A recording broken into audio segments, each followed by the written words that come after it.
When I was 7 years old, I loved Ali Ababwa. Ali Ababwa? Who's Ali Ababwa? Also known as Prince Ali from Aladdin. Prince Ali, yes it is he, Ali Ababwa. Strong as 10 regular men, yes it is he. I love this movie. When I was 7 years old, I remember going to the movie theater, sitting in the seat and watching as they told the story of this young boy named Ali, one who was homeless, who didn't have any friends, but somehow became the prince of a city called Agrabah. When I walked out of the movie theater, all I could think about is how I wanted to be just like him. I got a little stuffed animal that was a monkey, and I named him Abu, just like Abu from Aladdin. I would take Abu with me everywhere. He would sit with me on the bus. When I'd play baseball, he'd sit on the bench, and when anyone would sit next to him, I'd say, hey, hey, hey, hey, hey, that's Abu over there, please. Give him some respect. Just like Aladdin, I wanted a magic carpet. Now, the thing is in Aladdin, he had a magic carpet that he would ride, and it would take him all around the world. He would fly up into the sky. He would look at the stars. He'd be able to see his city. Unfortunately, such a magic carpet didn't exist. I couldn't find it, but I had a blanket named Blanky. Creative, I know, but that was his name. His name was Blanky. It was a white blanket with little black stripes on it, and I would take this blanket everywhere. Of course, I would sleep with it, I'd put it over me at night, and when I'd have it on me, I would dream about all of these different things, going into the heavens, seeing the stars flying above my city. When I'd wake up in the morning, I'd take this blanket with me, and I'd rush downstairs, and I'd eat my food with it. I'd eat my cereal. I would keep it with me all the time. I would even take it to the showers with me sometimes. My mom never knew about it, but sometimes I would.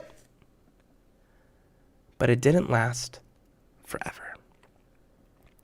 One afternoon, we had someone ring on our door. It was like, ding dong.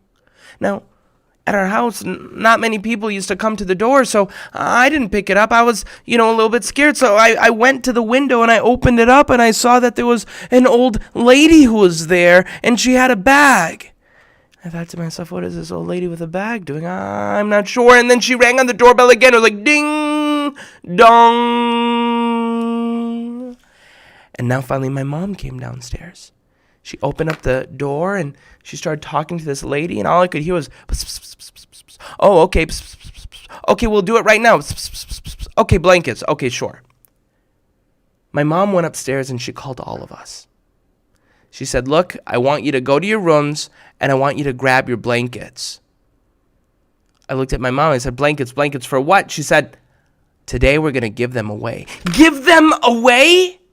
You're telling me that I have to give Blanky away? No way. No. How am I going to do that? My mom said, look, in Minnesota, there is an issue with homelessness. And winter is coming. All of these people who are homeless, well, in the wintertime, they get really cold. And in order to stay warm, they need blankets. Now, there's a lady downstairs who's collecting blankets, and I told her that each of my kids is going to be donating their blanket. So get in your room and grab your blankets because we are giving them away. My older brother went into his room. He grabbed his blanket and gave it to our mom. My sister went into her room, grabbed her blanket, gave it to Mom. I went into my room. I picked up the blanket and I looked at it, and the blanket looked at me. I felt its soft feeling against my face one last time, and I started thinking about all the time that we spent together, and I started thinking to myself, oh my goodness, I just don't think I can do this. I just don't think I want to do this. I mean, come on, it's my blanket. So I grabbed my blanket, I went to my mom, and I said, hey, Mom, can we talk in private? And she said, okay, sure. I sat her down. I said, look, Mom, I know what you're trying to do here, and I love, caring about other people as much as you do, but Mom, this is my blankie. I mean, I wouldn't ask you to give something that you care about away. I mean, I would never ask you to give me away. I mean, how could you ask me to give blankie away? My mom looked at me. She said, Amin, come on. I said, no, Mom, this is my magic carpet. She said, Amin, come on. I said, no, but Mommy, this is my blanket. She said, Amin, okay, how about this? Let me make you a promise. I said, promise? She said, let me make you a promise. I was like, I'm listening. Tell me what you got. She said, if you give away your blanket, I promise you that you'll get something much better. I said, much better? Mom, you're promising me that if I give my blanket away, I'll get something much better? She said, absolutely guaranteed, or your money back. I said, well, hold on, let's get talking.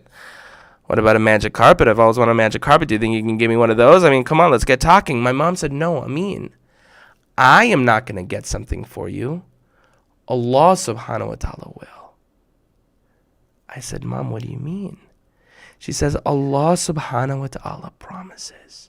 He promises that when you give out of what you love the most, Allah gives you something so much better. I said, Mom, are you sure? She said, guaranteed or your money back. Allah subhanahu wa ta'ala promises in the Quran that when you give out of what you love the most, Allah subhanahu wa ta'ala gives you something so much better. So on that day, I looked at my mom, I shook her hand, I said, okay, Bismillahir Rahmanir Rahim.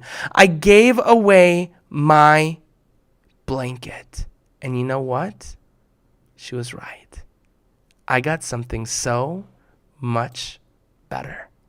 Do you know what I got? I got the chance to tell you the story